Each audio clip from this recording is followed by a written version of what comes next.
Reborn Uchiha Itachi Power, I Solo 5 Kage. Welcome funds. Enjoy exclusive audiobook experiences right here. For full access to complete stories, visit my website or support me on Patreon, links are in the description.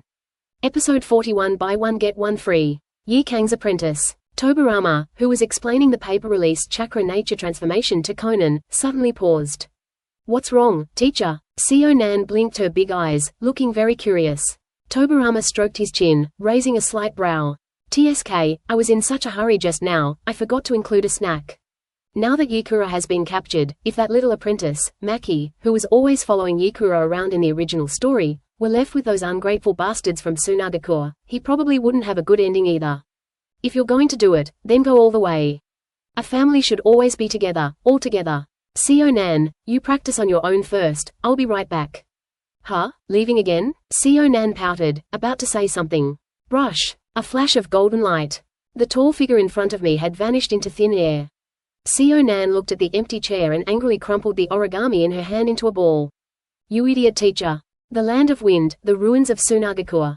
Rosa is directing the surviving ninjas to clear the rubble and rescue the wounded. His face was covered in dust, and he looked extremely exhausted. The treasonous treaty he had just signed weighed on his chest like a mountain, making it almost impossible for him to breathe. But for the sake of the village, he had no choice but to endure it. Buzz. The space rippled. A figure that sent shivers down the spines of all the sand ninja appeared before Rasa once again without warning. Wow! Several sand ninjas who were moving stones nearby were so frightened that they dropped what they were carrying, and some even fell to the ground with their backsides, their faces turning deathly pale. He's back. Are they going to back out and kill us all? Rosa's heart clenched. Suppressing her fear, she steeled herself and stepped forward, her voice trembling. Hokage, Lord Hokage, is there anything else you need? The reparations are already being prepared, really. Tobirama waved his hand, interrupting his pleas for mercy. Don't be nervous. I'm a man of my word. If I said I wouldn't kill, I meant it. Rosa had just breathed a sigh of relief when she heard Tobirama say. I suddenly remembered, that guy named Yi Kang, doesn't he have an apprentice? So, you're calling it, roll. Rosa was stunned for a moment, then realized what was happening, and cold sweat instantly broke out on her forehead. Is this a case of eliminating the root of the problem? Or is it? Yes, there is such a child. Rosa dared not lie. Bring the person here, immediately. Tobirama's tone was calm, yet it conveyed an undeniable authority. Since the teacher is coming with me, there's no point in keeping the apprentice here. I'll take her with me too, so you won't be annoyed by her or take your anger out on her later. Rosa's expression changed several times. He had indeed considered that although Yi Kang was gone, her apprentice was still alive, and perhaps. But now, facing this god of death, how could he dare utter a single word of no? Yes, quick, go and bring the scroll over. Rosa shouted, turning around. Less than 2 minutes. A little girl, about 7 or 8 years old, was brought over by 2 sand ninja. She was dressed in the traditional clothing of Tsunagakure, clutching a piece of cloth tightly in her hand, her eyes filled with terror as she looked at the surrounding ruins and the man in front of her who exuded a terrifying aura. Lord Hokage, the person has been brought. Rosa said, head bowed. Tobirama glanced at him. He's of average talent, but he's obedient, so he'd be a good choice to be Yi Kang's deputy in the future. The main purpose was to control Yukura. Alright, I'm taking him with me. Tobirama grabbed the little girl by the back of her collar, like he was carrying a chick. Work hard, Luo Shafengying. I believe in you. Brush. The golden light flashed again. The figure vanished. Rosa collapsed to the ground, panting heavily, her clothes soaked with cold sweat. That jinx is finally gone. Konoha, Tobirama's residence. Brush. Tobirama appeared in the living room carrying a scroll. Before the little girl could react, she saw a blur, and the sandstorm vanished, replaced by exquisite furniture and bright lights. Arrive. Quote. Tobirama put her down. Wan huddled trembling in the corner of the sofa, tears welling in her eyes, but she dared not cry out. Although she was young, she knew what had just happened. The village was destroyed, the teacher was captured, and now even I have been captured by this demon. Stop shaking, I didn't hit you. Tobirama casually tossed her a bag of snacks, which he had grabbed from the coffee table earlier. It seemed to be Conan's stash. Sit here and don't wander off. Your teacher, Yi Kang, will be back in a little while. Don't worry, I don't eat children. After saying that, Tobirama turned and went upstairs. Curled up with the bag of snacks, she stared blankly at Tobirama's retreating figure. Hearing the words that the teacher would be back brought her a little bit of peace of mind. Second floor, study. As soon as Tobirama pushed open the door, he felt an aura of resentment rush towards him. Seo Nan was sitting at her desk, arms crossed, cheeks puffed out like a pufferfish, with her back to the door. Hearing the door open, she deliberately let out a loud snort and turned her head to the side. Oh dear, whose jealousy has been stirred up? Tobirama walked over with a smile and poked Conan's puffed-up cheek. It's big enough to hang a soy sauce bottle on. Snort, quote. Conan slapped the doorframe's hand away, turned around, and her big eyes were full of grievance. Teachers are big bad guys. He was teaching me ninjutsu, then suddenly ran off to catch girls again. The one downstairs too, and the one who just sent that big-breasted woman to find Lady Tsunade. Does the teacher think Seo Nan is disobedient and want to change apprentices? Seo Nan became increasingly aggrieved as she spoke. In her heart, Tobirama was her everything. She was a homeless child who was taken in, and her biggest fear was being abandoned again or being replaced by someone else. Seeing her anxious and uncertain expression, Tobirama's heart softened.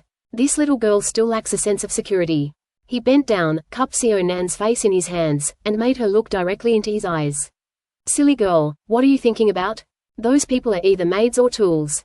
But you're different. You are my only direct disciple, Tobirama Uchiha, and practically the master of this clan. Do you understand? Conan's face flushed red when she saw Tobirama's serious gaze. The only disciple? Master? Really?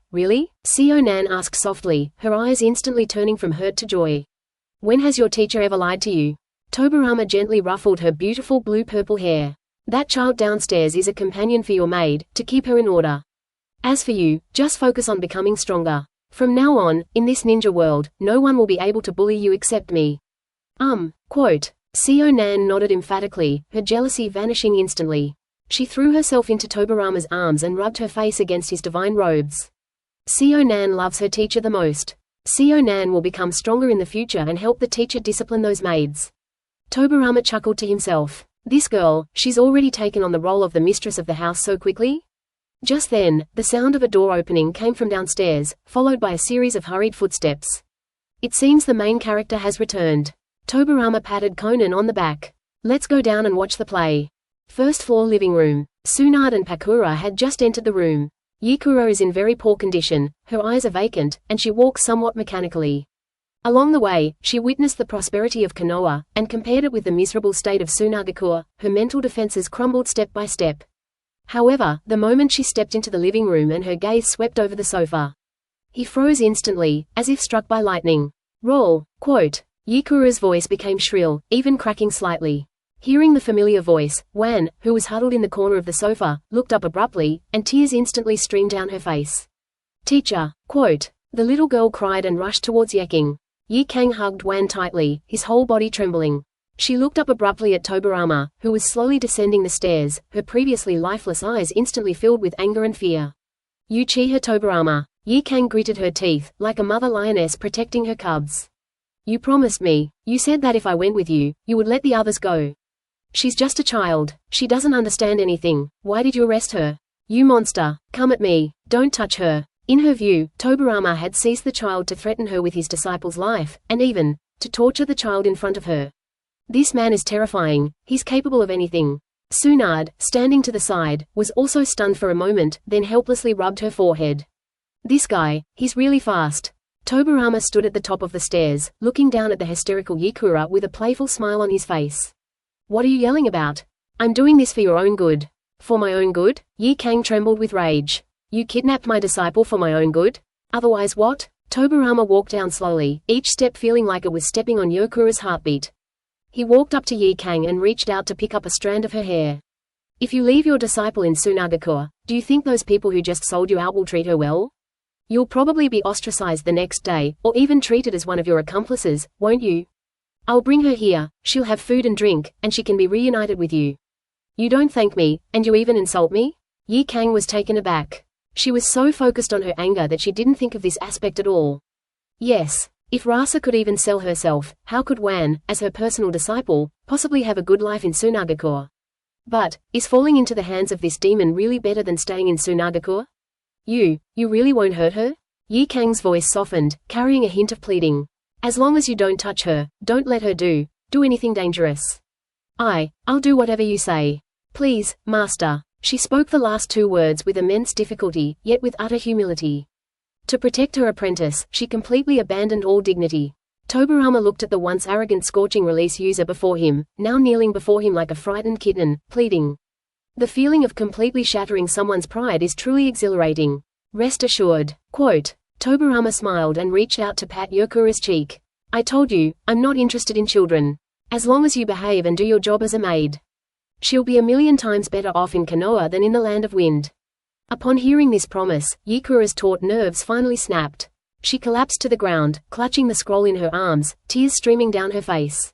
This time, it wasn't out of anger, but out of relief at surviving a disaster. Thank you, Master. This thank you was 1,000 times more sincere than the one before. From that moment on, her defenses were completely broken down. In this unfamiliar Konoha, this devilish man became her only support. Tsunade watched this scene, then looked at Tobirama with a complicated expression. You really are a master at manipulating people's hearts. What was clearly abduction of a woman has been turned into a heroic rescue by you. Tobirama shrugged, walked to the sofa, sat down, and put his arm around Tsunade's waist. That's called personal charisma. Alright, everyone's here. Tsunade, report on the casualties, and then, dinner. Yakura, go help in the kitchen. Don't tell me you can only kill people and can't cook. Yes, I'll go right away. Yakura wiped away her tears, comforted Wan, and then lowered her head, meekly walking towards the kitchen. There was no longer the slightest thought of resistance. Episode 42 Yakura, Konoha, Tobirama's residence, restaurant. The aroma is wonderful. A sumptuous dinner was laid out on the long table. There were no delicacies, just ordinary home-cooked dishes, but to Yakura and Wan, who had just experienced the ravages of war and were even prepared to eat coarse food, it was practically a royal banquet. However, neither of them dared to move. Yakura stood to the side with his hands at his sides, while Wan tightly gripped Yakura's trouser leg, swallowing hard, his eyes filled with timidity. In their minds, as prisoners and maids, they were only entitled to eat the leftovers after their masters had finished eating. Tobirama sat in the main seat, with Tsunade and Conan on either side. He picked up his chopsticks, glanced at Yi Kang who was still standing there like a statue, and frowned slightly. What are you standing there for? Tobirama tapped the rim of the bowl, producing a crisp sound. Sit down and eat. Yi Kang stiffened, raising her head in disbelief. Master, we are maids, this is against the rules. In Tsunagakure, such transgressions are punishable. That's just your Tsunagakure village being overly particular. Tobirama placed a piece of braised pork into Conan's bowl, his tone calm yet domineering. For me, there is only one rule, my word is the rule. Sit when I tell you to sit, eat when I tell you to eat. Don't make me say it twice. Yakura felt a sudden tremor in her heart when she looked into Tobirama's unwavering gaze. There was no humiliation, no beatings or scoldings. They even were allowed to eat at the same table? This demon is sometimes truly unfathomable. Yes, thank you, Master. Yi Kang, pulling Wan along, carefully sat down in the last seat. The moment the steaming hot rice touched her tongue, Wan almost burst into tears, wolfing it down. Although Yeking maintained her composure, her eyes were also a little sore. This long-lost sense of peace was felt even in the enemy's home.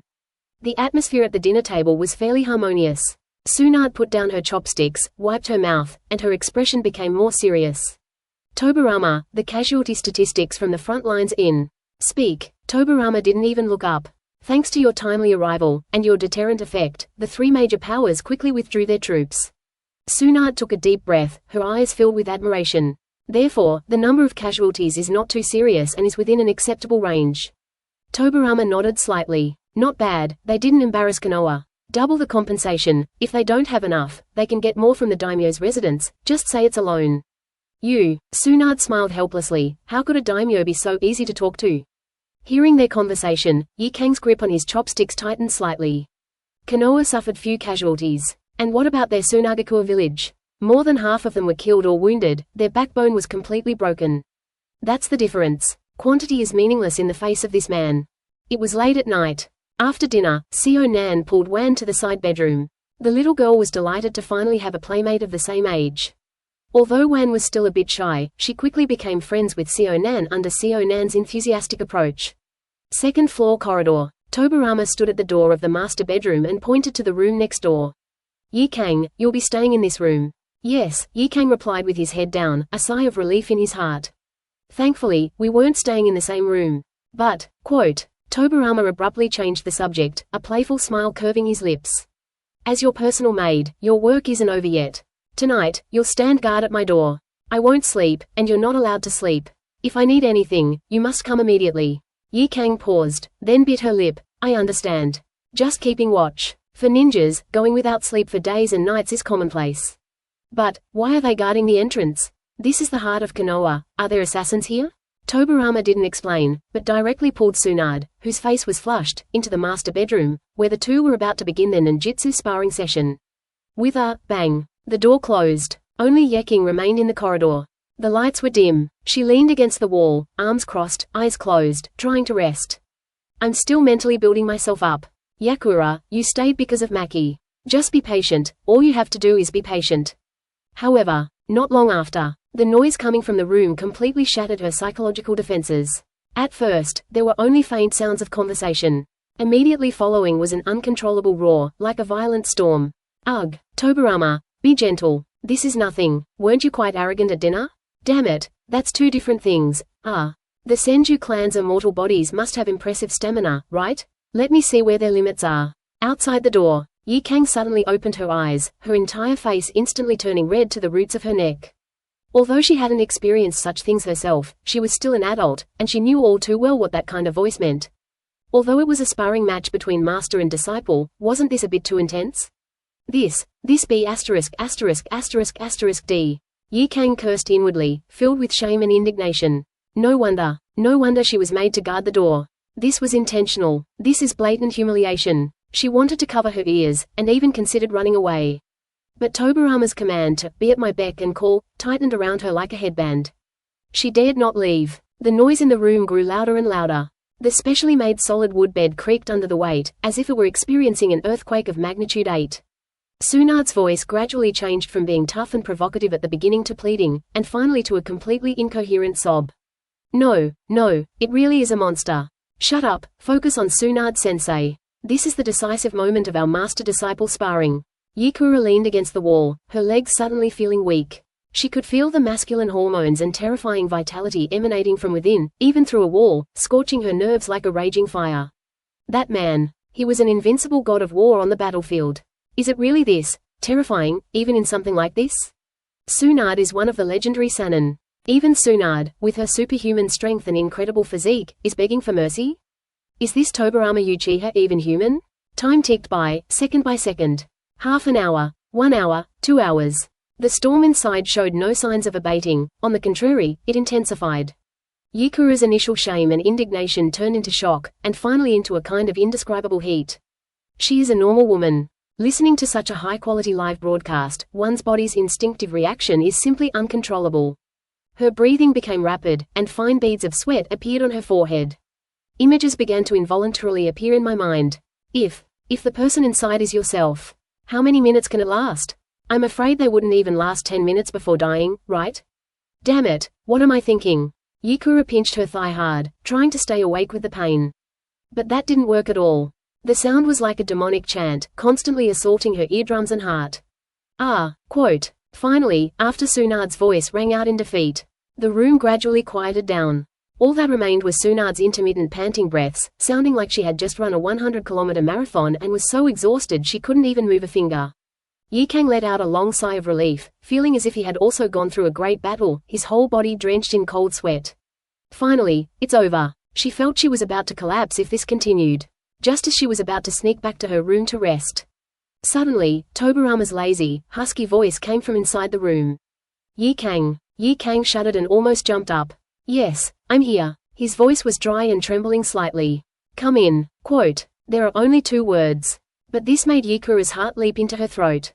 Go in? Now? What would you do going in at a time like this? Could it be he wasn't satisfied yet? Even he wanted to. Countless chaotic thoughts exploded in my mind. Fear, shame, and a hint of secret anticipation that she herself wasn't even aware of. Her hands trembled as she grasped the doorknob. Click. The door opened. An intensely rich aroma wafted towards us. The room was dark, with only moonlight streaming in through the window. By the moonlight, Yekin could see the scene inside the room, and his pupils instantly contracted. The chair was overturned, the table was crooked, and the carpet was crumpled into a ball. The large bed was in complete disarray. Tsunade was wrapped in a blanket, revealing a section of her jade-like shoulder. She was curled up in the corner of the bed, her long hair disheveled, clearly having fallen into a deep sleep, unable to even open her eyelids. Uchiha Tobirama. He was shirtless, leaning against the headboard, lighting a cigarette. Fine beads of sweat clung to his strong, steel-like muscles, giving him a wild, primal beauty under the moonlight. He looked refreshed and energetic, there wasn't a trace of fatigue in him. Seeing Yukura enter, Tobirama pointed to the mess of clothes and sheets on the floor. "What are you standing there for?" Tobirama's voice carried a hint of languid satisfaction, yet remained domineering. "The room is too messy, I can't sleep. Change the sheets and clean the floor. Be quiet, don't wake her. Otherwise, I'll hold you responsible." Yikang stood there dumbfounded, her face flushed red as if it were about to bleed.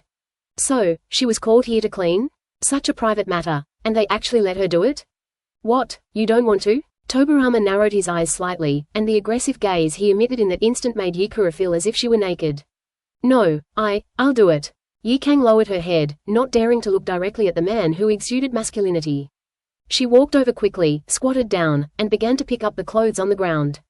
Her heart pounded as her fingers touched the shredded fabric and felt the lingering warmth. Is this the fate of maids? Looking at Tsunade, who was fast asleep on the bed, and then at the powerful man beside her, who seemed like a demon god. Yikang's last shred of pride as a strong person finally dissipated completely in this ambiguous late night. She knew, "I'm afraid I'll never escape this man's grasp for the rest of my life." Episode 43 Yukura's New Life. The moonlight, like water, could not extinguish the sweltering heat inside the room. A peculiar, blush-inducing aura filled the air. Yikang knelt on the floor, head down, mechanically tidying up the mess. Her fingertips trembled slightly as she touched the torn fabric.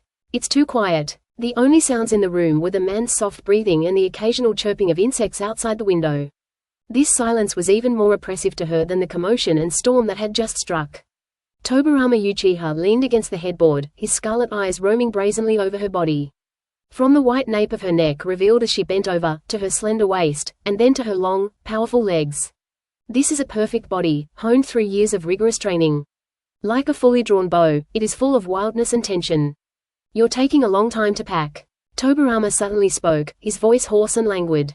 Yikang froze, his movements halting for a moment. I'm sorry, master. It'll be ready soon. She dared not turn around, and could only quicken her movements, trying to escape the gaze that seemed to see right through her. Come over. Quote. Without any warning, Tobirama issued another order. Yukura's heart clenched violently, as if it were being gripped tightly by a giant hand. She bit her lower lip, hesitated for half a second, and finally slowly stood up and turned around. Bathed in moonlight, her once strikingly beautiful face was now flushed, her eyes darting around, unable to meet the gaze of the man leaning against the headboard. She moved step by step to the edge of the bed. With every step, my legs felt like they were filled with lead. Raise your head. Yikang took a deep breath and forced himself to lift his head. The next second, a large hand reached out, its rough fingertips gently caressing her burning cheeks. This touch was not gentle, it even carried a sense of aggression, a desire to possess. You heard it clearly outside, didn't you? Tobirama's actions made her involuntarily squint her eyes. My heart is beating so fast, and I'm sweating more than I would during a battle. What? As a hero of Tsunagakuwa, you can't even handle this kind of scene? Yikang clenched his fists tightly, his nails digging into his palms. Shame overwhelmed her like a tidal wave. That demon. He knew perfectly well what kind of psychological torment she was going through outside, yet he still wanted to tear down that facade and repeatedly lash out at her sense of shame. I don't. Quote. Yukura tried to deny it, but her voice trembled so badly that it was completely unconvincing. No? Quote. A mocking smile curved Tobirama's lips. His hand slid down her cheek, across her long neck, and finally stopped at her collarbone. He pressed his fingertips firmly against her neck. Your body is much more honest than your mouth. The frequency of these fluctuations doesn't lie. And, Tobirama suddenly leaned closer and whispered in her ear, his warm breath brushing against her earlobe. The scent on you has changed. It's the scent of love. She wanted to back away, to run away. But the hand pressing on her neck was like an iron clamp, sealing off all her escape routes. What, don't you want to put up a fight? Tobirama looked into her eyes, which were filled with fear and struggle, and a hint of amusement flashed in his own. You're a user of the scorching release Keke Genkai. If you want, you can throw a fireball at my face right now. Or, pierce my heart with a kunai. Why don't you take action? Yukura trembled. Take action? Of course she had thought about it. But putting aside the dreaded disparity in strength, just thinking about the sleeping scroll next door, and the sand village razed to the ground by a meteorite. All her murderous intent vanished in that instant, replaced by a profound sense of powerlessness. She could not resist. They dared not resist. Even, deep in her subconscious, facing this supreme being who had instantly destroyed her faith, she actually felt a twisted sense of submission. Yi Kang closed her eyes, and 2 lines of clear tears slid down her cheeks. She loosened her clenched fists, her arms hanging limply at her sides. This is a silent answer. It is also a form of complete abandonment. HMPH, a smart choice. Tobirama stubbed out his cigarette. Now that the prey has given up resisting, it has exposed its softest part, its belly. As a hunter, wouldn't it be a waste not to enjoy this delicious meal that's been delivered to your doorstep? Since you've already listened for 2 hours, why not teach this lesson yourself? Before he could finish speaking, Tobirama suddenly reached out, grabbed Yokura's wrist, and pulled hard. Ah, quote. Yi Kang cried out in surprise, lost her balance, and fell onto the large bed. The next second, a scorching hot body, brimming with masculine energy, pressed down on him like a mountain. Tobirama placed one hand near her ear and pressed the other hand against her lips. He gestured with his eyes to Tsunade, who was still asleep beside him. Keep your voice down. If you wake her up, you can't afford the consequences. Yi Kang's eyes widened, his pupils trembling violently. Madman, this man is truly insane. Tsunade was right next to me, even if she was asleep. But Tobirama didn't give her a chance to think at all. The burning kiss, like a raging wind in the desert, instantly stole her breath. Domineering, beyond question. This is not taking, this is plundering. In conquering cities and seizing territories, Yi Kang's originally stiff body began to tremble involuntarily under this brute force. Having grown up in the land of wind, Yukura often felt like a lone blade of grass in the desert, but now she has suddenly encountered the most terrifying rainstorm in a century. The rain was not a gentle nourishment, but rather carried the force of destruction, aiming to uproot her and completely submerge her. Ugh! Yi Kang tried to make a sound, but it was firmly shut down. Immediately afterwards, a storm is approaching. If Tsunade is a reef that can withstand storms, then Yi Kang is a dam that is completely unable to withstand floods. Once the floodgates are forcibly opened, utter destruction awaits her. Pain intertwined with a strange, unfamiliar feeling. Yi Kang bit down hard on the corner of the pillow, her fingers gripping the sheets beneath her so tightly that her knuckles turned white. She dared not call out. It could only whimper deep in its throat, like a wounded animal. This repression, ironically, became the best catalyst. That's the thrill of immorality, the pleasure of submission. It is the despair and madness of being a loser, completely possessed by the winner, and branded with their mark. Tobirama showed no pity whatsoever. For this thorny rose, only the most drastic methods can smooth out each and every thorn. He could feel the body beneath him go from resistance to trembling, and finally to submission. That was a flame called scorching release, which was completely extinguished and assimilated by the even more domineering tsunami. The temperature inside the room was steadily rising. It was even hotter than before. Moonlight filtered through the gaps in the curtains, casting dappled patterns on the 2 of them. The shadows overlapped and swayed on the wall. Like a candle flame flickering in a storm, it could go out at any moment, yet it burns even more fiercely the next second. Yukura felt as if her soul had been ripped away. She felt as if she were in a vast ocean, surrounded by raging waves. She couldn't grasp anything, she could only cling tightly to the man who had given her the storm. That was her only piece of driftwood. He was also her only master. On this long night, the hero of Tsunagaku, Yoruichi, is dead. Instead, it took its place. She was a woman whose pride had been shattered, and whose body and soul were etched with the name of Tobirama Uchiha. I don't know how much time passed. The storm has finally subsided. Yi Kang lay limp on the bed like a lump of mud, too weak to even move a finger. His eyes were unfocused, and his hair, soaked with sweat, clung tightly to his cheeks. The Sand Village headband, which once represented pride, had somehow fallen onto the carpet, looking particularly ironic. Tobirama stood up and stretched his neck, feeling refreshed. The Nine Tails chakra and Hashirama's cells within him granted him boundless energy. This level of exercise was merely a warm-up for him. He glanced down at Yi Kang, who had completely lost consciousness, and a satisfied smile appeared on his lips. This knife. It's completely polished now. He casually pulled the blanket over her. Then, glancing at Tsunade beside him who had rolled over and was still sleeping like a log, he chuckled softly. Neither of them is a good fighter. It seems we still need to develop new combat capabilities. Tobirama lay back down, his left arm around Tsunade and his right hand on Pakura's waist. Surrounded by these 2 renowned female warriors of the ninja world, she closed her eyes. That night, the wind in Konoha was gentle. But for some, it was a complete and transformative rebirth. Episode 44 The Ultimate Mission. F4 reunites. Conspiracy. 2 weeks later, Konoha, Hokage's office. Outside the window, Konoha village is currently immersed in an unprecedented period of prosperity and celebration. The streets and alleys were decorated with lanterns and colorful decorations, and the caravans formed a long line, blocking the gates of Konoha completely. These carts were loaded with reparations and tributes from the Land of Lightning, the Land of Earth, and dozens of surrounding small countries. Gold, rare minerals, precious medicinal herbs. Resources that Konoha once desperately tried to seize but couldn't obtain are now being offered to them like cabbages, with people practically begging for them. Inside the office, Nara Shikaku was holding a stack of documents almost as tall as himself. His eyes were as dark as a panda's, but he was extremely excited. Lord Tobirama, the financial statements for this month are out. Shikaku's voice trembled. In just half a month, our accumulated funds have already exceeded the total of the past 10 years. The warehouses are overflowing. I've already urgently requisitioned 3 vacant training grounds of the Uchiha clan to store the gold. Tobirama Uchiha sat in the large Hokage chair, his feet casually propped up on the desk, flipping through an intelligent scroll in his hand, his expression calm. Calm down. This is nothing. You can get excited when those 2 vassal states send their follow-up tributes. Yes, your methods are simply miraculous. Shikaku calmed himself down, then his expression darkened slightly as he pulled out a black scroll. However, there's a problem. Recently, an organization called the Earth Mine Anti-Konoha Joint Resistance Army has appeared on the border. Most of their members are radical ninja who defected from Kumogakure and Iwagakure, along with many wandering samurai. They dare not attack Konoha directly, so they specifically target our supply convoys. 3 caravans have already been robbed in the past few days. Just a pack of stray dogs. Tobirama didn't even lift an eyelid, casually tossing the scroll into the trash can. Ignore them. The focus now isn't on suppressing bandits, but on assimilation. Tell Orochimaru that the development of the scientific ninja tools I requested must be accelerated. Even if it means throwing money at them, you must get that chakra storage device out of me. Lu Ju was taken aback. But, those supplies. Let him take it. Tobirama's lips curled into a cold smile, his eyes flashing with a deep light. Fatten them up before killing them, that's how you get the profits. Besides, they'll serve as a whetstone for the village's new generation of ninjas to hone their skills in real combat.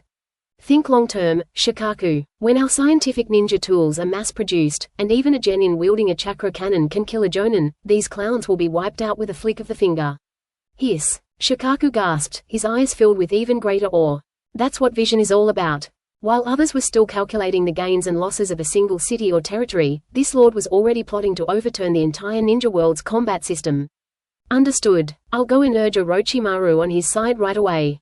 Shikaku bowed respectfully and withdrew. Only Tobima remained in the office. Just then, the cold, mechanical voice in my mind suddenly exploded. Ding! Detection indicates the host has effectively subdued the ninja world. Konoha's prestige has reached its peak. System update complete. Ultimate main quest released. Unify the world.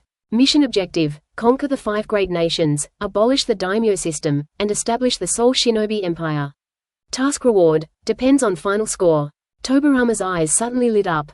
Unify the ninja world? Abolish the daimyo? This system suits his taste perfectly. This era of division and fragmentation should have ended long ago. A thought struck him, and he opened his attribute panel. Host: Uchiha Tobirama. Positions: Acting Hokage of Konoha, Head of the Uchiha clan, God of the Shinobi world. Strength rating: 6 parts level. On this planet, you are a walking god. Core abilities: Rinnegan with 9 Tomoe, Eternal Mangekyu Sharingan, Perfect Sage Body, Flying Thunder God Technique. Money: 60 million. System evaluation: you are the highest mountain and the longest river in Naruto. Given time, you will become a unique legend in the entire world. The highest mountain, the longest river. Tobirama turned off the panel, lit a cigarette, and looked out the window at the lush greenery of Konoha. Since that's the case, then let's pile this mountain up even higher. Meanwhile, in Hiruzen Sarutobi's private residence, in a secret underground room. In the dim light, the 4 old faces were so gloomy they seemed to drip water. Former Hokage Hiruzen Sarutobi, former Hokage's assistant and current clown Danzo Shimura, and 2 advisors Omura Mitokado and Koharu Utatani. The legendary Konoha F4 have reunited once again. This time, however, their situation was even more dire than before. We're doomed. Mitokado Omura was the first to break the silence, her voice filled with despair. Ever since that tyrant Tobirama Uchiha came to power, our Mito clan's mission quota has been cut by 80%. The younger members of the clan are barely able to afford food and have no choice but to work for the Uchiha. The same goes for those who switch dorm rooms. Koharu Utatani gritted her teeth, her face filled with resentment. He gave all the lucrative positions to those commoner ninjas and small clans that joined him. Now the village only knows Tobirama, not the advisors. If this continues, our 2 great clans will be reduced to commoners. Cough cough. Hiruzen Sarutobi puffed on his pipe, his face ashen, as if he had aged 10 years. The Sarutobi clan is in an even worse situation. Shinsuke has been reassigned to guard the gate, and all the talented juniors have been relegated to peripheral departments. He's slowly boiling us like frogs, trying to wipe us out completely. Then let him die. A howl, like that of a vengeful ghost, rang out. Everyone looked over and saw Shimura Danzo sitting in a specially made wheelchair. He only had one arm left, and was being kept alive by medical ninjutsu. In that single eye, a raging fire of hatred burned. Danzo, Hiruzen sighed, how can we kill him? You saw it yourself, he can even summon meteorites, that kind of power. What do we have to fight against? If you can't win by force, then fight with righteousness. Danzo said in a sinister tone. Don't forget, although the position of Hokage is elected by the village, it is only officially recognized by the daimyo of the Land of Fire. Tobirama Uchiha is currently only acting Hokage, he hasn't received his official appointment as daimyo yet.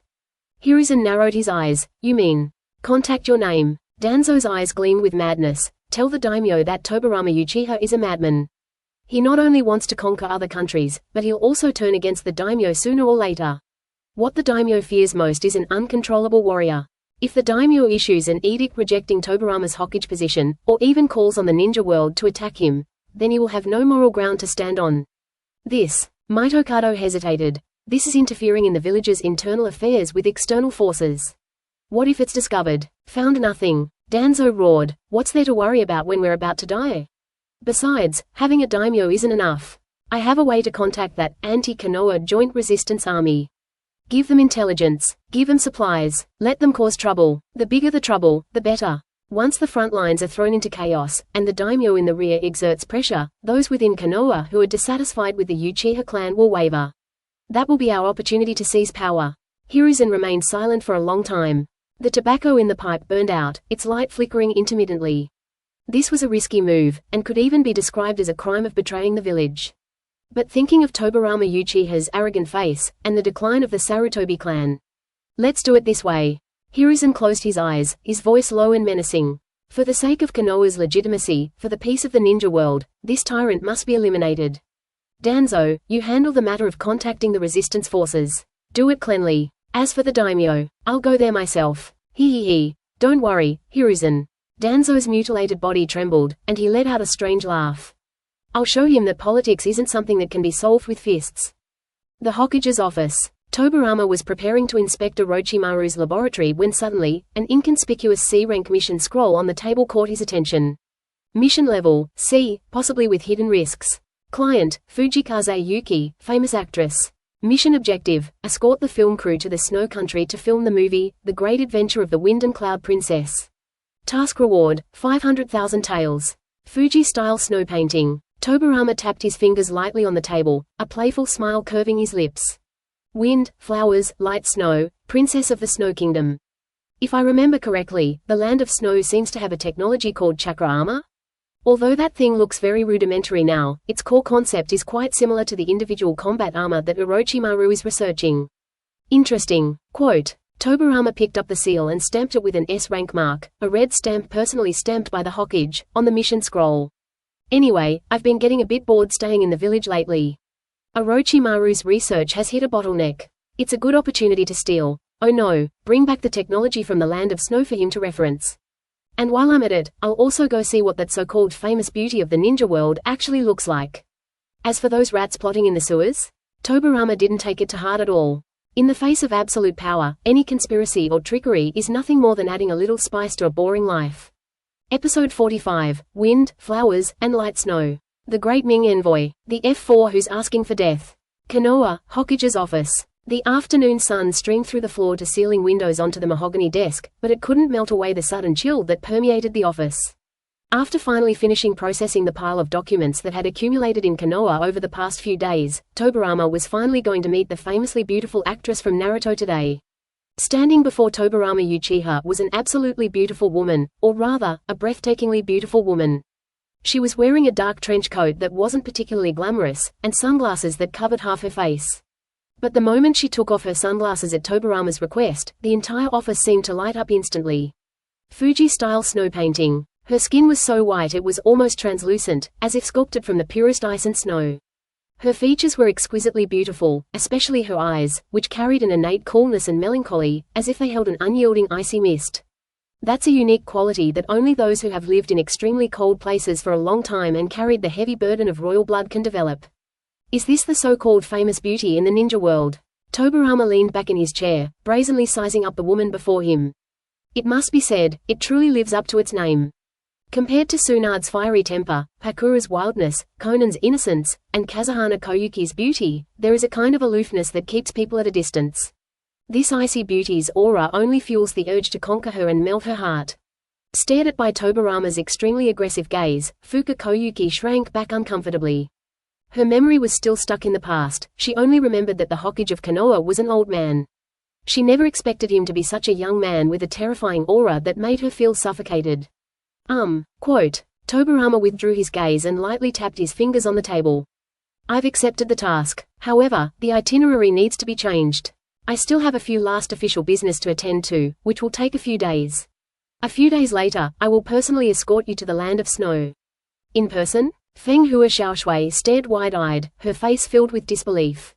Although she was just an actress who issued C-rank missions, she knew what the Hokage title meant. That's the leader of the strongest village in the ninja world. Such an important person, he actually wanted to personally escort her? What, you don't want to? Tobirama raised an eyebrow. No, I'm willing, thank you, Hokage-sama. Feng Hua Xiaoshui was somewhat surprised. Just as the two were having a pleasant conversation. Bang! The office door was suddenly and violently pushed open. Who goes there? This is the Hokage's office. The secret agents at the door tried to stop them, but were forcibly pushed aside by several guards dressed in magnificent samurai attire. Immediately afterwards, a sharp, piercing sound rang out. Get out of my way. You lowly ninjas, do you even know who I am? A middle-aged man dressed in fine clothes, carrying a folding fan, and with his face thickly covered in white powder swaggered in. He was arrogant and didn't even glance at Feng Hua Xiaoshui standing next to him before walking straight to his desk. That arrogant demeanor made it seem like the master was surveying his own territory. You're Tobirama Uchiha? The middle-aged man pointed at the doorway with his folding fan, his eyes filled with the arrogance and disdain of a nobleman. Why do you not bow when you see the envoy of a great lord? Startled by this sudden turn of events, Feng Hua Xiaozu instinctively retreated to the corner of the wall, shielding the protagonist in front of her. She looked at the arrogant messenger, then at Tobirama, who sat motionless in his chair, and a sense of unease rose within her. The daimyo, that's the nominal ruler of the Land of Fire, who controls the economic lifeline. Even the Hokage would show deference to the daimyo, right? However, Tobirama didn't even budge an inch. He still had his legs crossed, and even picked up his teacup and took a sip, his eyes filled with amusement. Are you talking to me? Nonsense. The messenger suddenly opened his folding fan and covered his mouth and nose, as if the air here were filthy. Tobirama Uchiha, you launched a war without authorization, embezzled reparations from various countries, and even appointed yourself acting Hokage. You have utterly disregarded the law. The Lord is furious. Now, the daimyo has decreed. You are ordered to immediately accompany me to the capital, to report for duty at the daimyo's residence, and to request the daimyo's forgiveness and formal investiture. Otherwise, the daimyo will cut off all financial aid to Konoha and call upon the entire ninja world to punish you, you traitorous scoundrel. After the messenger finished speaking, he arrogantly raised his chin, waiting to see Tobirama panic and kneel down begging for mercy. In his view, no matter how strong a ninja is, he is nothing more than a dog kept by a daimyo. If you cut off their food, the dog will have to behave. After a while, Tobirama suddenly laughed. Oh, his laughter was laced with disdain and murderous intent. He thought about it for a moment and understood what was going on. Daimyo? That good-for-nothing who only knows how to play around with women and watch the show, where did he get the nerve to talk to him like that? It must be those few rats in the village that aren't completely dead yet, pulling the strings behind the scenes. Hiruz and Sarutobi, Danzo Shimura, you guys are really in a hurry to meet your mortal selves. What are you laughing at? The envoy, feeling uneasy from the laughter, shouted sternly, hurry up and kneel down to express your gratitude. Thank you? Tobirama put down his teacup and slowly raised his eyelids. Those originally jet black pupils instantly transformed into crimson Mangekyo Sharingan. Go back and tell that good-for-nothing his name. Tobirama's voice was calm, yet it was like a chilling wind blowing from the deepest hell. Let him come to Konoha himself.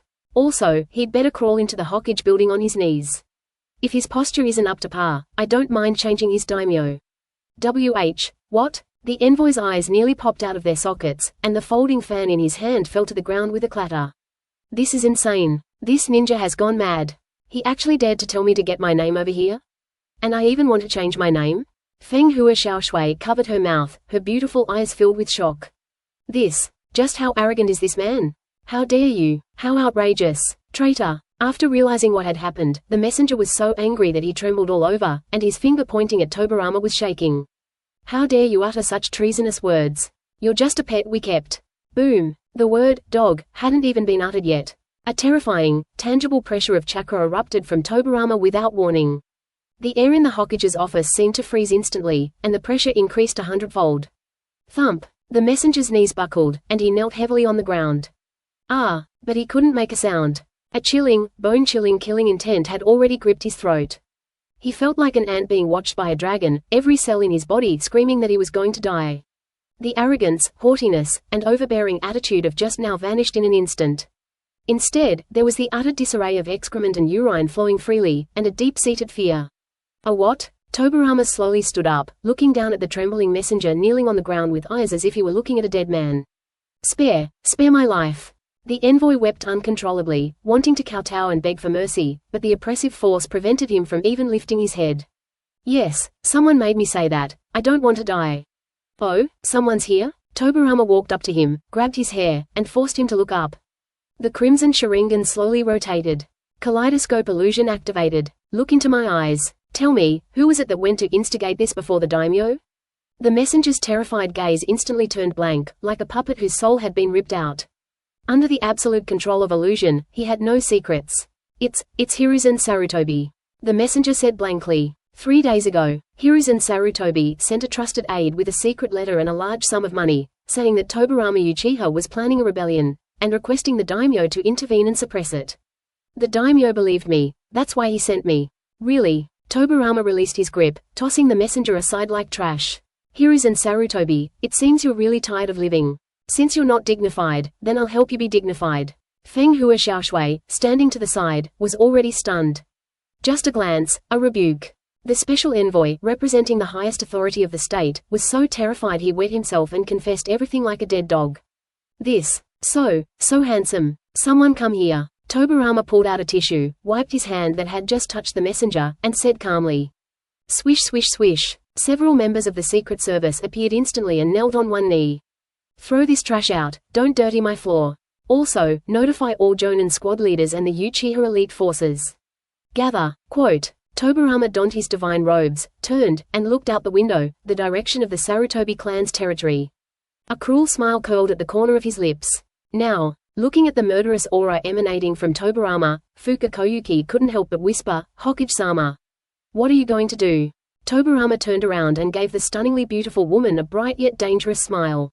Your task will take a little longer, but not too long. I'll go kill a few people, and when I get back, I'll take you to the land of snow. Consider it, a little entertainment before the trip.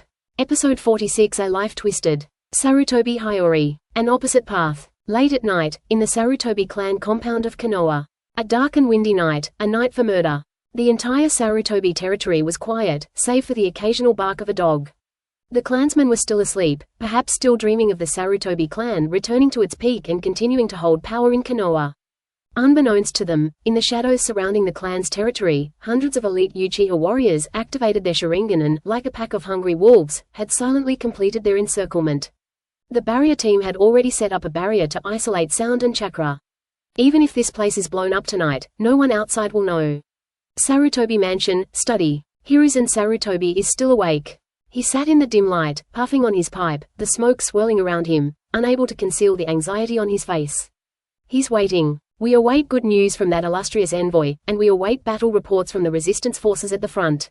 If the daimyo issues an edict rebuking him, and if the external pressure is great enough, he will have the opportunity to join forces with Danzo and use public opinion to force Tobirama Uchiha to step down.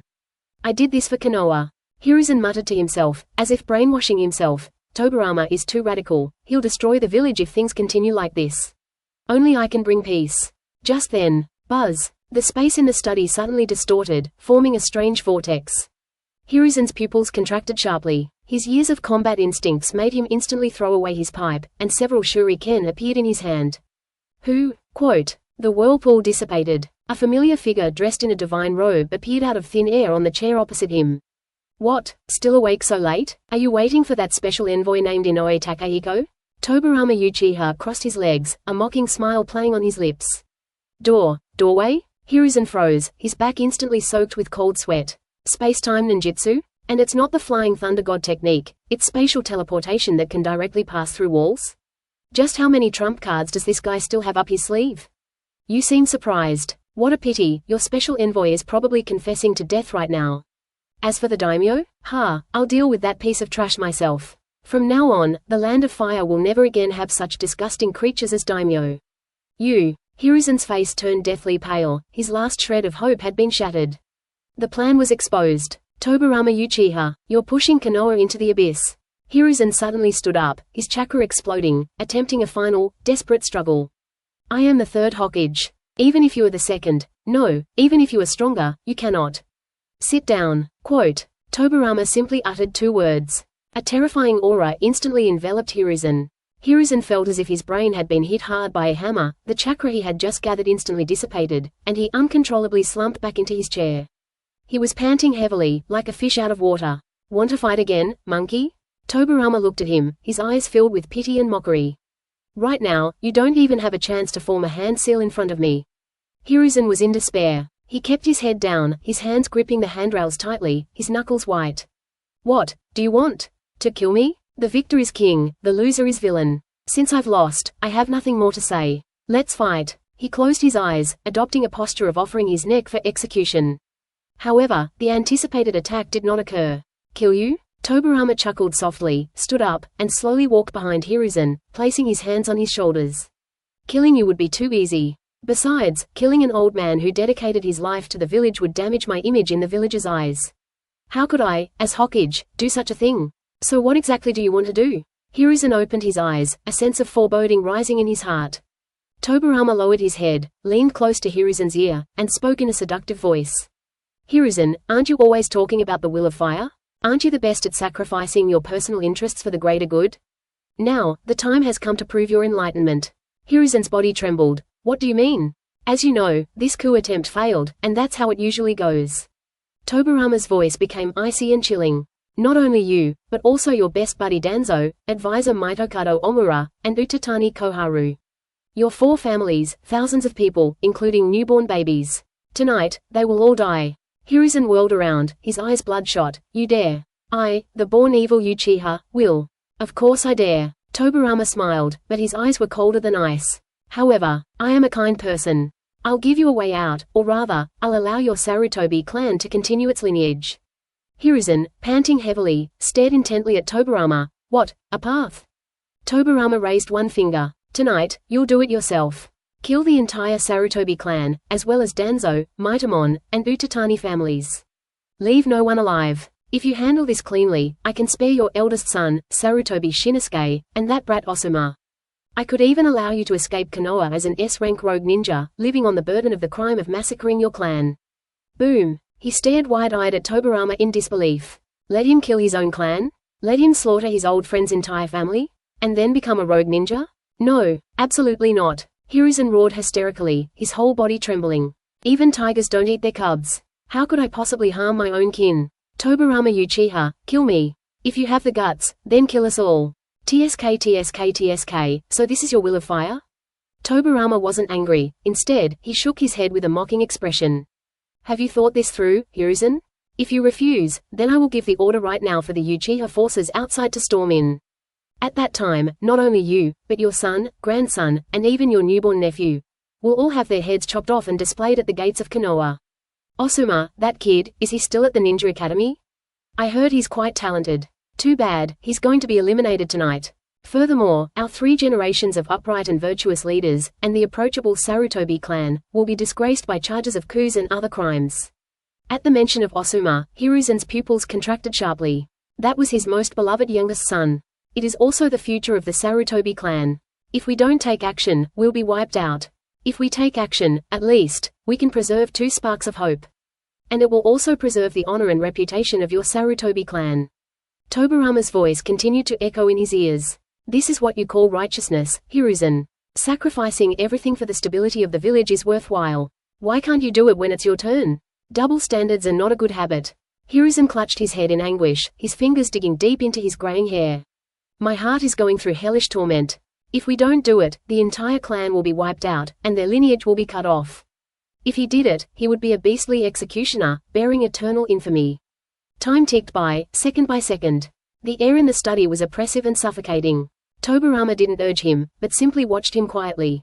Finally, 10 minutes later, Hiruzen stopped trembling. He slowly raised his head, and his once kind face was now twisted and ferocious, tears streaming down his face. You promise. You will spare Shinsuke and Osuma. You will leave an heir for the Sarutobi clan. I, Tobirama Uchiha, never break my word. Tobirama shrugged. If you kill them all cleanly enough, those 2 kids will be rescued by backup tonight and escape unscathed. Well, Hiruzen staggered to his feet and picked up his weapon. At this moment, these weapons that once accompanied him in his battles across the ninja world were so heavy that he could barely lift them. I will do it. Upon uttering those 2 words, Hiruzen seemed to have all his energy drained away. The third Hokage, known as the hero of the ninja, has died. All that remained was a pitiful old man who had to transform into a demon in order to continue his bloodline. That's more like it. Tobirama clapped his hands in satisfaction. Tonight, the moonlight is perfect, just to test your magnanimity. Go ahead, those 3 old guys are still waiting for your good news at home. Give them a surprise. Hiruzen clenched his fist, his nails digging into his flesh, and blood dripped down. He turned and walked into the darkness, his back view as desolate as a ghost.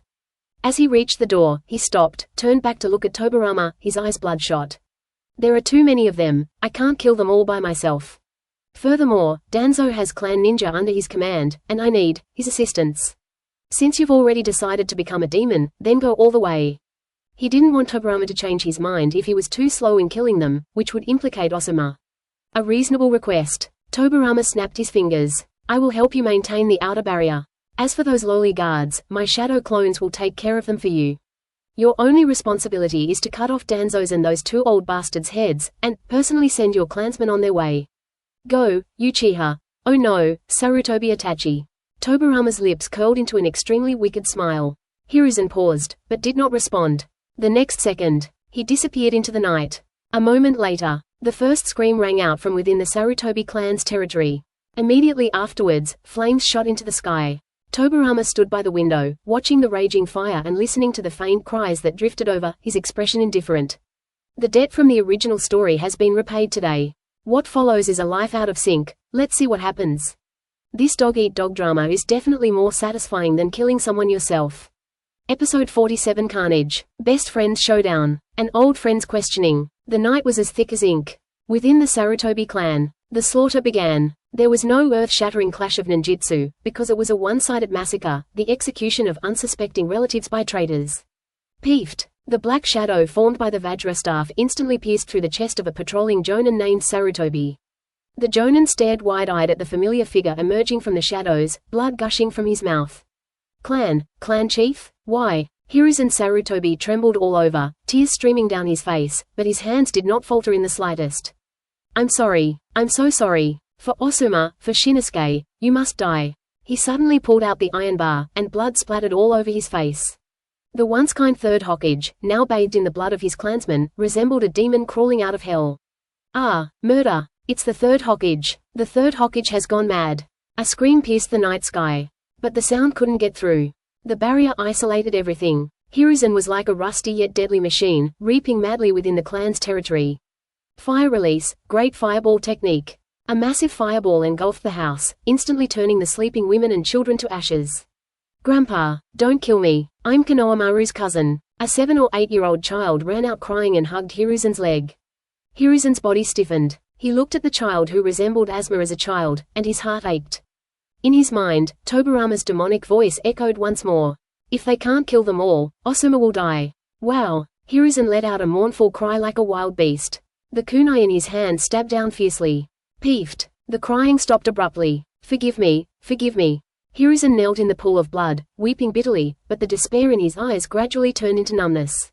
When your hands are stained with enough blood, killing becomes a habit. Half an hour later, in the land of the Sarutobi tribe, not even a chicken or a dog remained. The raging fire consumed all the evidence and the corpses. Carrying a blood-dripping iron rod, Hiruzen staggered toward the neighboring Mito Gate and the Utatani clan compound. Tobirama stood on high ground, watching this scene with a cold gaze. Shadow clone, go help him. Hurry up, don't let those two old geezers get away. Swish swish swish. Several shadow clones rushed into the sea of fire. With Tobirama's assistance and Hiruzen's relentless attacks, the other two families also failed to last more than an hour. Apart from the two advisors who were plotting, all the rest of the clansmen were executed. Beneath the leaves, at the base of the roots, lies a secret chamber. This is the secret hideout agreed upon by the Konoha F4. This is also the end of the night. The dim candlelight flickered. Danzo Shimura, with only half his body remaining, lay in a specially made life support tank, a sinister glint flashing in his single eye. Nearby, Mitokado Omura and Utatani Koharu were pacing anxiously back and forth. Why hasn't Hiruzen arrived yet? Mitokado Yan glanced at the wall clock, his brow furrowed. According to the plan, the special envoy should have already launched his attack by now. We need Hiruzen's cooperation to launch a propaganda offensive. That indecisive old monkey, is he hesitating again? Danzo snorted coldly, his voice hoarse and grating. There's no turning back now. Even if he doesn't come, we still have to do it. Just then, thump, thump, thump. Heavy footsteps echoed from the depths of the passageway. The iron gate was pushed open. A strong, nauseating stench of blood instantly filled the entire sealed room. Hiruzen? Xiaochen, who was turning over in her dorm, covered her nose and looked at the figure at the door, whose entire body was stained red with blood and who looked like a demon. Her heart skipped a beat. How did you get like this?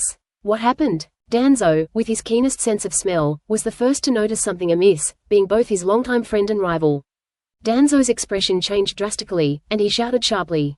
Hiruzen, what have you done? How's the plan going outside? Hiruzen Sarutobi slowly walked into the secret room and closed the heavy iron door behind him. He raised his head, his old, cloudy eyes still glistening with undried tears of blood. Plan? Quote. Hiruzen gave a bitter laugh, his voice hollow. There are no plans. There will be no, later. Yan, Koharu, Danzo. My old friends, I've come to send you on your way. What? Quote. The three were terrified. Are you insane? Mitokado Omura roared. We're all in the same boat. We're fighting against Uchiha Tobirama. Precisely because we must fight against him. Hiruzen gripped the Vajra staff tightly, his chakra erupting wildly. Therefore, I have no choice but to borrow your heads. For Konoha. No, for my son. Attack! Danzo screamed shrilly. He's betrayed us. Kill him. Although Danzo is incapacitated, Mitokado Omura and Utatani Koharu are, after all, disciples of the Second Hokage, Tobirama Senju. Although they are old and frail, their physical strength is still intact. The two reacted instantly, pulling out their kunai to fight back. Hiruzen, you traitor. I'll fight you to the death. However, compared to the third Hokage, who was known as a ninja hero, these two advisors, who spent their years sitting in offices and engaging in politics, were as fragile as paper. Ninja art, shadow clone technique. Hiruzen formed hand seals with tears in his eyes. Shuriken rained down from the sky like a torrential downpour. Jingle bells. Their defenses were instantly breached, leaving them covered in countless bloody gashes. Ape demon, transform. Hiruzen let out a loud shout. The iron rod in his hand suddenly grew longer and thicker, sweeping out with immense force.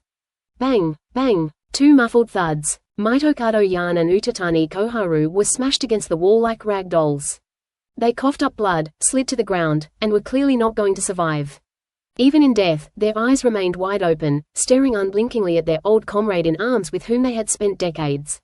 Why? Mitokado Omura stretched out his hand, pointed at Hiruzen, and breathed his last. At this moment, only Danzo, lying in the trough, remained in the secret room. As he watched Hiruzen approach step by step, genuine fear appeared in his single eye for the first time. He wanted to run, but he had no legs. He wanted to form a hand seal, but he had no hands. Hiruzen, you can't kill me. Danzo trembled. I am the root of Konoha. I am your shadow in the darkness. Without me, you are nothing. It was together that we brought Konoha to its current glory. You'll regret this. You're a sinner of Konoha. Hiruzen walked up to Danzo and raised his iron rod. Looking at this former closest comrade in arms, who was also his darkest adversary. At this moment, all the hardships, the scheming, and the vows made for Konoha seemed so ridiculous. Danzo. Hiruzen's tears flowed again, dripping onto Danzo's terrified face. You're right, I am a sinner. We are all sinners. But that's the fate of ninjas. If there's an afterlife, I don't want to be a ninja. No. Quote. Peefed. The iron bar fell. The world is quiet now. Of the Konoha F4, only one remains. Hiruzen threw down his iron rod, knelt between the three corpses, covered his face with his hands, and let out a heart-wrenching wail. Wah! I'm so sorry. Yan, Koharu, Danzo. I'm so sorry. That cry contained so much regret, fear, and pain. He severed his past with his own hands, and with it, he severed his soul. Snap, snap, snap. A burst of crisp applause came from the shadows. Tobirama Uchiha slowly walked out, a satisfied smile on his face. Wonderful. Quote, that was absolutely fantastic. Hiruzen, you certainly didn't disappoint me. This act of sacrificing family for the greater good was more moving than anything on stage. Hiruzen suddenly raised his head. Those eyes were filled with overwhelming hatred and murderous intent, fixed intently on Tobirama. If looks could kill, Tobirama would have been torn to pieces by now. Uchiha Tobirama. Hiruzen roared, each word seeming to be squeezed out from between his teeth. Are you satisfied now? My people are all dead. My old friends are all dead. I am now all alone. Are you satisfied now? Well enough. Quote, however, it's not over yet. Tobirama turned around, looking down at Hiruzen, his eyes instantly turning cold. Put away your hatred. Remember your identity. From this day forward, you are Hiruzen Sarutobi, an S-rank rogue ninja of Konoha. He was a madman who, dissatisfied with my rule, attempted a coup but failed, and then went insane, massacring his colleagues and clansmen. Of course, you still need to work for Konoha secretly. After all, you are the third Hokage who embodies the will of fire. I know. Quote, very good. Quote, everything's fine now. I'll let you know if anything comes up later. Tobirama glanced at the time and yawned. It's almost dawn. You have 10 minutes. Go and say goodbye to your two good sons. At this point, Tobirama suddenly leaned down, his eyes sharp as knives. But remember our agreement. If you dare to reveal even a single word about me, or try to take him away, I will have Osama waiting for you underground. Did you understand? Hiruzen trembled, the hatred in his eyes forced down and replaced by fear once more. I understand. Go ahead. Tobirama waved his hand, as if shooing away a fly. Play your final act well, and then, get out of Konoha. Hiruzen glanced deeply at the three corpses on the ground, then at the aloof Tobirama Uchiha. He didn't say another word. Because he was no longer qualified to speak. He picked up the straw hat from the ground, put it on his head, and covered his face, which was covered with tears and blood. He turned around and staggered out of the secret room. His back was hunched, like a walking corpse. Tobirama watched his departing figure, a cold smile curling at the corner of his lips. The so-called Shojong, a legendary figure known for his resilience and strength, stripped of his will of fire facade, is nothing more than a pathetic old man. He looked around at the corpses scattered on the ground, feeling incredibly relieved. In the original story, these old geezers caused the Uchiha clan to be wiped out. Today, he let him experience what it's like to play a clan-wide elimination game. Put yourself in their shoes. That's what true fairness is. Episode 48 Foolish Son. Strive to become stronger. Sarutobi Mansion, restaurant. The lighting was warm, and the aroma of food filled the air. This was originally one of the most enviable families in Konoha. Sarutobi Biwako, wearing an apron, was placing the last dish on the table. She was startled to see Hiruzen walk in, covered in blood and looking dazed, and quickly went to greet him. Old man, what happened to you? Has something happened again at the front? As she spoke, she reached for a towel to wipe the blood from Hiruzen's face. Fine. Quote. Hiruzen pushed her hand away, his voice hoarse. He went straight to the head of the table, picked up his chopsticks, but didn't touch the food. At that moment, the door was pushed open again. Sarutobi Shinsuke and Osuma, who was still a boy, walked in chatting and laughing. Dad, I heard there was a great victory at the front. Tobirama-sama is amazing. Asuma was so excited that he was completely oblivious to the strange atmosphere in the room. Shinsuke, however, keenly sensed something was wrong. Looking at the bloodstains on his father, he frowned and asked, Father, what happened? Hiruzen remained silent. He looked at the three people closest to him. Wife, son. This was his last bond in this world, and the hope that Tobirama left him. But in order to save them from being implicated in the sin of genocide, he had to finish this final act. Have a meal. Quote. Hiruzen lowered his head and spoke mechanically. Biwako looked at him with concern and served rice to her two sons. Eat first, your father is probably exhausted. Asuma had just picked up the bowl and hadn't even had a chance to eat. Peeved. A flash of cold light appeared. Blood splattered, staining the white rice in front of Asuma red. Forehead. Biwako stared wide-eyed at the kunai stuck in her chest, her eyes wide with disbelief. The hand holding the kunai belonged to her husband, Hiruzen Sarutobi. Old man, why? Before she could finish speaking, the light in her eyes vanished, and her body went limp as she collapsed into a pool of blood. Mother. Quote. Osuma and Shinsuke froze for a second, then let out a heart-wrenching scream. Father, what are you doing? As an elite member of the ANBU, Shinsuke reacted the fastest, instantly drawing the short sword from his back to protect Osuma, while looking at Hiruzen with a terrified expression.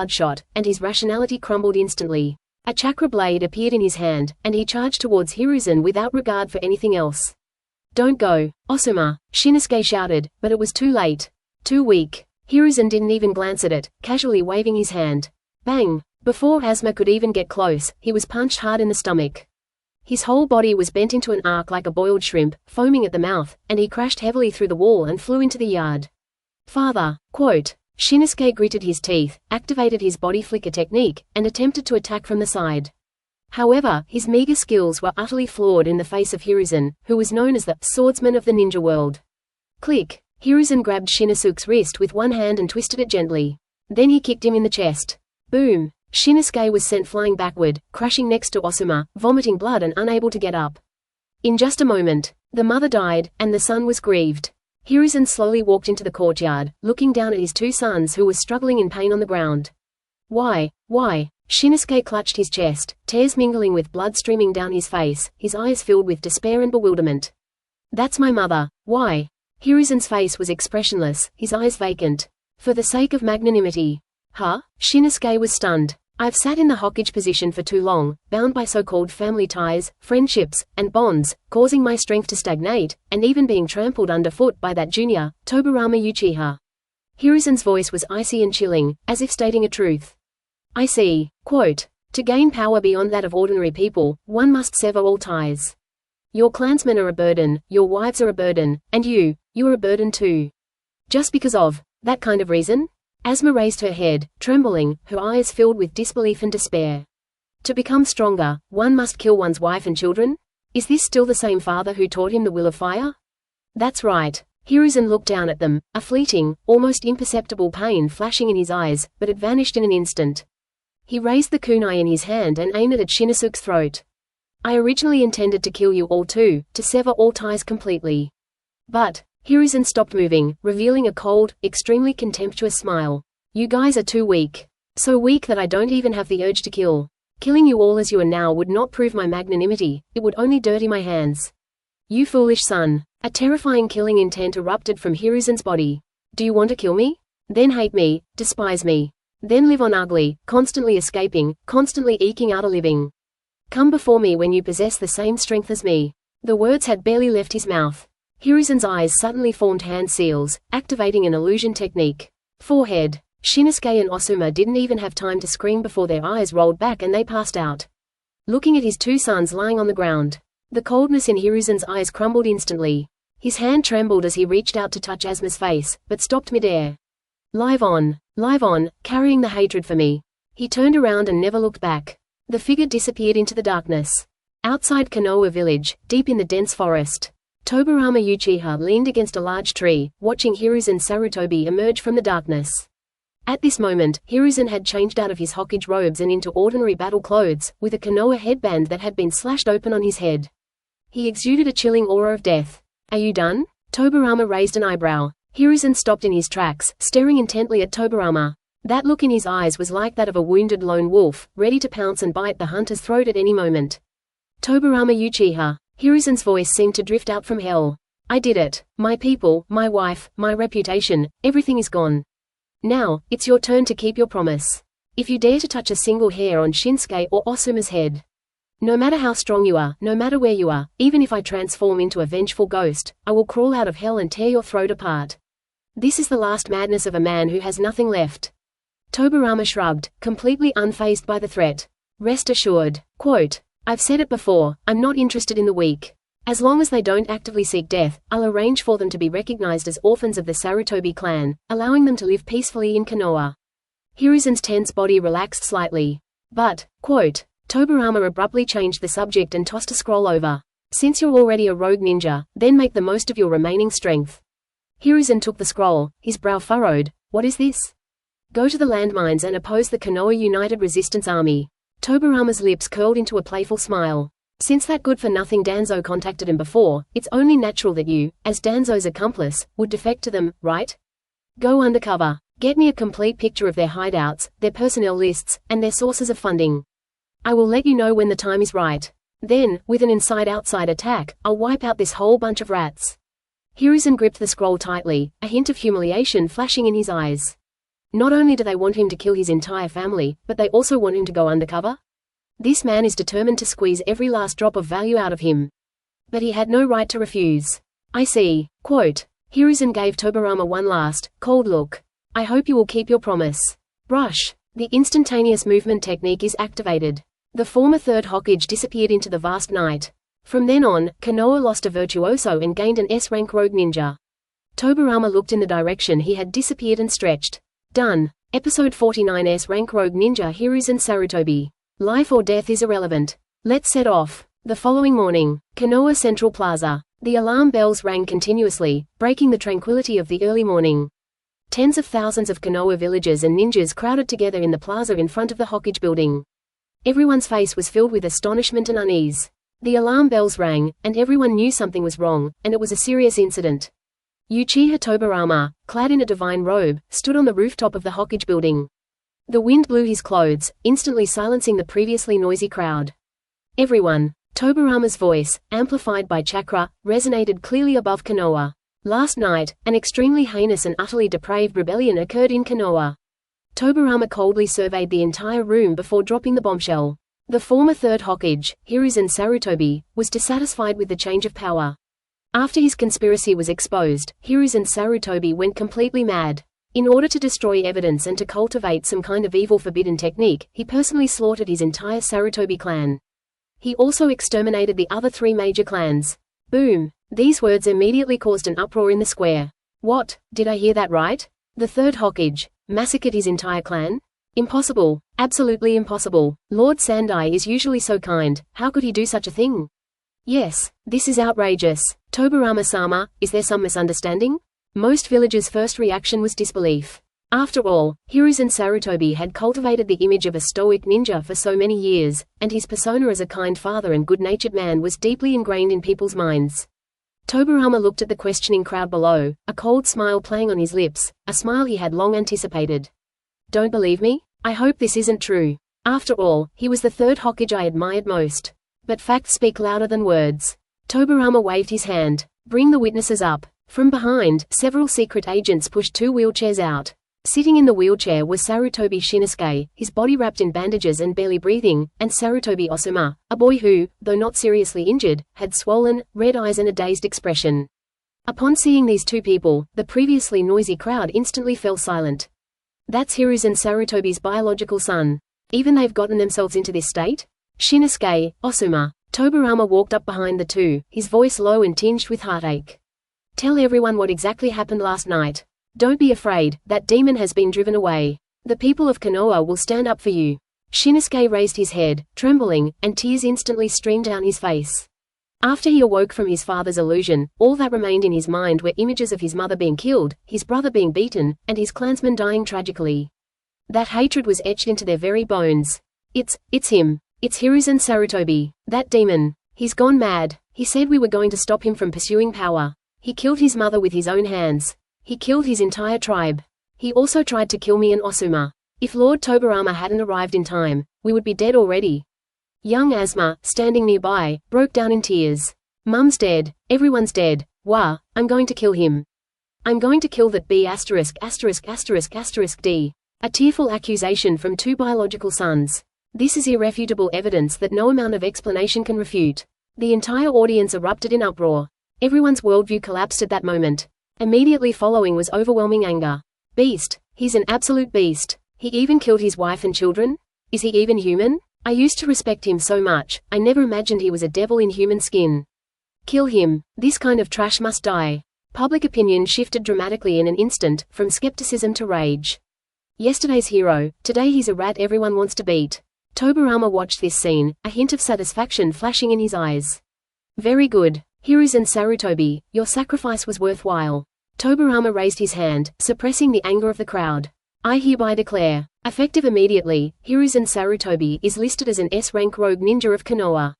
Wanted throughout the entire ninja world. Bounty, 50 million ryo.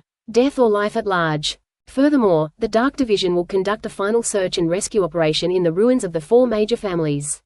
Even if there's only a 1 in 10,000 chance, I will not abandon any of my comrades. Konoha, we will never allow this darkness to fester again. Tobirama-sama is the true Hokage. Wah, Lord Tobirama is too kind. Cheers resounded through the sky. Everyone looked at the man on the stage with the eyes of someone worshipping a savior. Only Tobirama knew that the so-called search and rescue was nothing more than checking to see if any survivors had escaped so they could be finished off. 1 hour later, in the Hokage's office. After the speech, Tobirama returned to his office, unbuttoned his divine robe, and casually tossed it onto the back of his chair. On the sofa, Feng Hua Xiaoshui was holding a cup of tea, her hands trembling slightly. She witnessed the entire speech and heard those chilling truths. Upon seeing Tobirama enter, she quickly stood up, her eyes filled with awe and a hint of fear. I never imagined that old man known as Renjong would turn out to be such a monster in human form. I've seen his picture in the newspaper before, he always had such a kind smile. Feng Hua and Xiao Zhu felt a chill run through their bodies. The ninja world is truly terrifying. Tobirama walked up to her, took the tea from her hand, and drank it all in one gulp. Miss Yuki. Tobirama's lips curled into a meaningful smile. Let me teach you a lesson. In this world, what the eyes see is often the most deceptive. Don't be so naive. Feng Hua Xiaoshui blushed slightly as she looked at the handsome face so close to her. Although these words are cruel, the way they came out of his mouth had a convincing magic. Tobirama released his grip and sat back down in his office chair. Alright, stop thinking about useless things. The matter is all taken care of, and those rat nests have been cleaned up. We'll depart for the land of snow early the day after tomorrow. You can go back and pack your bags now. Remember to bring a couple of nice outfits. I enjoy looking at things that are pleasing to the eye. Yes, yes. Feng Hua Xiaoshui blushed and quickly retreated. For some reason, amidst her fear, she felt a strange sense of anticipation for the journey that was about to begin. 2 days later, the gates of Konoha. The morning sunlight shines on the forest path. There was no grand send-off party, only Tobirama and his 2 companions. Tobirama was dressed casually, a black turtleneck coat accentuating his tall figure, and a short sword slung over his shoulder, making him look capable and handsome. To his left is Yukura, who has undergone special training and is now fully immersed in her role. She was wearing a modified, form-fitting combat suit. With a huge backpack on her back and a food box in her hand, she was the epitome of a dutiful and all-around maid. On the right is Feng Hua Xiaoshui, wrapped in a thick trench coat and wearing sunglasses. Tobirama glanced back at the 2 beautiful women. A wild and domineering older sister, a cold and aloof princess. This configuration is simply ideal. Ready, master, Yi Kang replied respectfully, his voice gentle. I'm all better now, Hokage-sama. Fuka Koyuki nervously clutched the hem of her clothes. Then let's go. Tobirama snapped his fingers. Target, the land of snow. Episode 50 Confession. A gentle breeze and light snow. On the border of the land of snow, the wind and snow howled. As far as the eye could see, everything was a vast expanse of white. After several days of trekking, Tobirama and his group finally arrived in the land of snow. However, the locals were incredibly rude, greeting them with such excessive enthusiasm. Gurgle gurgle gurgle. Several sharp whistling sounds suddenly tore through the howling wind and snow. Several ninjas, wearing strange armor and riding skis, sped down the snow-covered mountain, taking advantage of the terrain. They moved with incredible speed, their kunai, connected to special steel wires, weaving a deadly net in the air as they closed in on Tobirama and his companions. It's Su Ren, the pursuers sent by that traitor. Feng Hua Xiaoshui's face turned pale, and she instinctively tried to find cover. Although she knew Tobirama was strong, these snow ninja were equipped with chakra armor, which not only amplified their ninjutsu but also formed chakra shields, making them extremely difficult to deal with. A bunch of small fry. Tobirama didn't even stop walking, nor did he bother to take his hands out of his trench coat pockets. He merely raised his eyes slightly. The eerie 6 Tomoe Rinnegan flashed a purple light amidst the wind and snow. Come over. Quote. All things guide the heavens. Buzz. An irresistible and terrifying gravitational force suddenly erupted. Those snow ninjas who were still showing off their skiing skills in midair didn't even have time to scream before they lost their balance like dust being sucked up by a vacuum cleaner, and flew awkwardly towards Tobirama's palm. What? My body is out of control. Activate the shield. Activate the shield now. Zhu Ren was shocked and quickly activated the mechanism on her armor. A blue chakra shield lit up. Absorption activated. Sizzle. The chakra shield, strong enough to withstand B-rank ninjutsu, melted instantly upon contact with Tobirama's aura, like ice meeting the blazing sun, and was completely absorbed. Their chakra, along with all of it, was instantly drained. How is this possible? My chakra. The snow ninjas collapsed to the ground, their eyes filled with terror. Shinra Tensei. Boom. Centered on Tobirama, a visible repulsive wave exploded outwards. Several snow ninjas were struck as if by a speeding train, their armor shattered inch by inch, and they were sent flying hundreds of meters away, spitting blood, and embedded themselves deeply in the distant ice wall, impossible to pry out. Sold out instantly. Feng Hua Xiaoshui, standing to the side, had her cherry-like mouth agape, her beautiful eyes filled with shock. She knew ninjas were very strong. But to the point where they could treat fully armed elite snow ninjas like trash with the flick of a finger, that was beyond her comprehension. This man's title is truly fitting, he's practically a god. It's getting dark. Tobirama looked up at the gloomy sky, then at Fuka Koyuki, who was shivering from the cold. There's a sheltered cave ahead, we'll rest there tonight. We'll continue our journey tomorrow. The campfire crackled and burned, dispelling the bitter cold outside the cave. Yeking wisely went to keep watch at the cave entrance, giving the two of them some space alone. Feng Hua Xiaoshui sat by the fire, her arms wrapped around her knees, the firelight illuminating her delicate yet sorrowful face. She stole a glance at Tobirama, who was resting with his eyes closed, and struggled internally for a long time. The sights and sounds she witnessed along the way, along with Tobirama's overwhelming power, intensified her feelings of guilt and unease. To continue concealing this would not only be disrespectful to this powerful figure, but also a test of one's own conscience. Lord Hokage. Feng Hua Xiaoshui bit her lip and finally mustered up the courage to speak.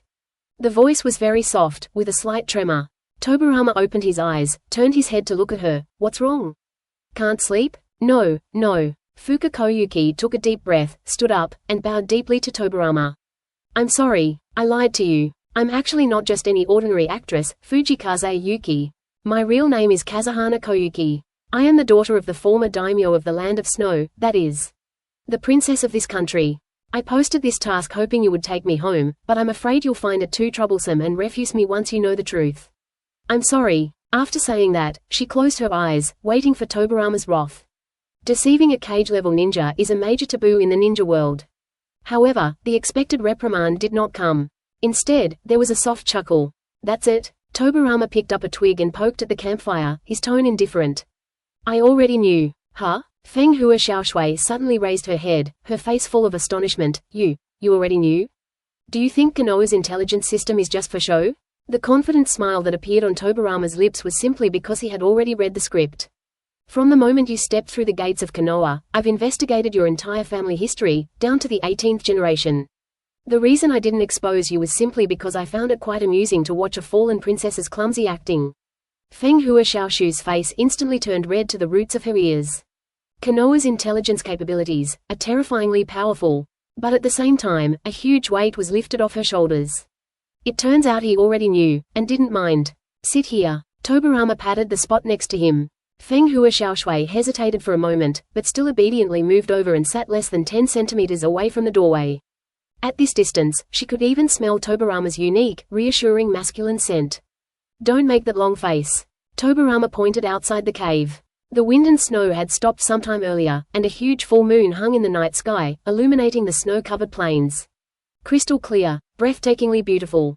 This scenery is beautiful, you can't see it in the Land of Fire. I don't like it. As Feng Hua Xiaoshui gazed at the beautiful snowscape, a hint of disgust and sadness flickered in her eyes. Snow represents cold, and it represents death. 10 years ago, on a snowy night like this, my uncle killed my father and burned down the palace. The fire turned the snow red. That was a nightmare I'll never forget. She hugged her arms tightly, as if she had returned to that cold night. My biggest wish is to escape from here. I want to go somewhere without snow, I want to film a movie in spring, I want to see rainbows, I want to bask in the sun. Even if I were just an ordinary actor, as long as I don't have to go back to this cold hell, I'd be content. But I can't, because I'm burdened with hatred. The girl's voice was choked with sobs, a testament to 10 years of pent-up grievances and fear. At this moment, having shed her disguise, she is no longer the aloof star, but simply a little girl yearning for warmth. Sudden, a warm, large hand landed on her head and gently rubbed it. Fuka Koyuki was startled and turned her head, only to meet Tobirama's deep eyes. At this moment, a rare tenderness appeared in his eyes. Fool, quote. Tobirama's voice was deep and magnetic, like the strings of a cello plucking at her heartstrings. Avoiding the problem won't solve it. Since you don't like snow, I'll melt the snow here for you. Since you desire spring, then I will grant you eternal spring. 2. To melt the snow? Feng Hua Xiaoshui stared at him blankly. How could something like that be possible? It's all about the weather. In my world, nothing is impossible. Tobirama smiled confidently, a smile that shone brightly in the firelight. Anything is possible if I want it. Feng Hua Xiaoshu's heart skipped a beat. This kind of domineering CEO-style speech is like a nuclear bomb to a naive young girl. Hokage-sama, why are you so kind to me? Feng Hua Xiaoshui blushed and asked softly, I'm just a down-on-her-luck princess, why am I causing you trouble? Why? Quote. Tobirama suddenly leaned closer, their noses almost touching. He looked into Feng Hua Xiaoshu's flustered yet moist eyes and slowly spoke. Initially, I was after the technology of the snow country. But after spending these past few days together, I've changed my mind. Wind, flowers, and light snow. Tobirama called her by her real name directly, his tone earnest and straightforward. I've got my eye on you. Not because of your status, but because of who you are. Your tenacity in struggling to survive even in despair, and the stunning look you had when you took off your sunglasses, all of these appeal to me. Feng Hua Xiaoshui felt as if something had exploded in her mind. Her cheeks instantly burned, and even her earlobes turned pink. Confess your feelings? This is so sudden and so straightforward. What nonsense are you talking about? Feng Hua Xiaoshui lowered her head in a panic, not daring to look at the doorway, her hands twisting the hem of her clothes, her heart pounding wildly. We've only known each other for a few days, and you're the Hokage, I. Although he was talking nonsense, the sweetness and secret joy in his heart melted like honey. Which girl doesn't dream of love? Faced with such a powerful, handsome man who can also give her an absolute sense of security, it would be a lie to say she wasn't tempted. What's more, he had just promised to give her a spring. Time is not an issue. Tobirama reached out and gently lifted her chin, looking at her shy expression. Tomorrow I'll kill Feng Hua New Tao and make you the daimyo. When the time comes, you can give me the entire Snow Kingdom as my dowry, how about that? Oh, who wants to marry you? Feng Hua Xiaoshui, blushing, pushed away the door's hand and shrank into the corner of the cave like a frightened little rabbit, burying her head in her knees. I'm ignoring you. Although she said that, the corners of her mouth, hidden in the crook of her arms, couldn't help but turn up in a smile. On this cold, snowy night, for the first time, a flower bloomed in her heart. Tobirama looked at the shy little ostrich in the corner and felt great. Get a good night's sleep, Your Majesty, future queen. When you wake up tomorrow, your nightmare will be over. He closed his eyes again. Done. Winning hearts and minds is the best strategy. The Snow Kingdom and the princess are already within our grasp.